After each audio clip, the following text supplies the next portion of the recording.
Band party বজাই ফটকা ফুটাই আনন্দ উল্লাস ৰাইজৰ।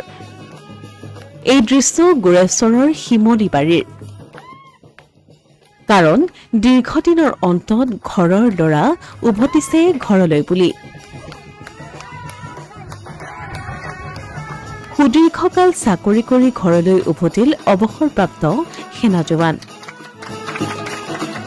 দেশমাতৃৰ সেৱা কৰি ঘৰলৈ উভতা জোৱানক আদৰিলে ৰাইজে। চিপাহীৰ পৰা লেফটেনেণ্ট পদত দেশমাতৃৰ সেৱা কৰি ঘৰলৈ উভতা সেনা বিষয়াক গোৰেশ্বৰৰ শিমলিবাৰীৰ ৰাইজে ফটকা ফুটাই স্বাগতম জনোৱাৰ লগতে বেণ্ড পাৰ্টিলৈ আদৰি নি জনালে সন্মান।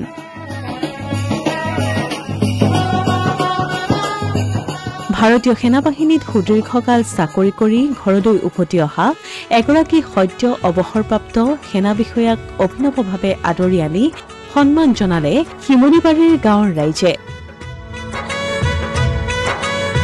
তামোলপুৰ জিলাৰ গোৰেশ্বৰৰ শিমলিবাৰীৰ ৰাইজে গাঁওখনৰেই ভৰত চন্দ্ৰ কাকতি নামৰ সদ্য অৱসৰপ্ৰাপ্ত সেনা বিষয়াগৰাকীক গাঁওখনত প্ৰৱেশ কৰাৰ লগে লগেই ফটকা ফুটাই ফুলাম গামোচাৰে স্বাগতম জনোৱাৰ লগতে বেণ্ড পাৰ্টিলৈ সসন্মানেৰে ঘৰলৈ আদৰি নিয়ে। উল্লেখযোগ্য যে শিমলিবাৰীৰ প্ৰয়াত হিৰণ কাকতি আৰু গণেশ্বৰী কাকতিৰ সুসন্তান ভৰত চন্দ্ৰ কাকতিয়ে 1994 চনত ভাৰতীয় সেনাবাহিনীত চিপাহী হিচাপে যোগদান কৰিছিল।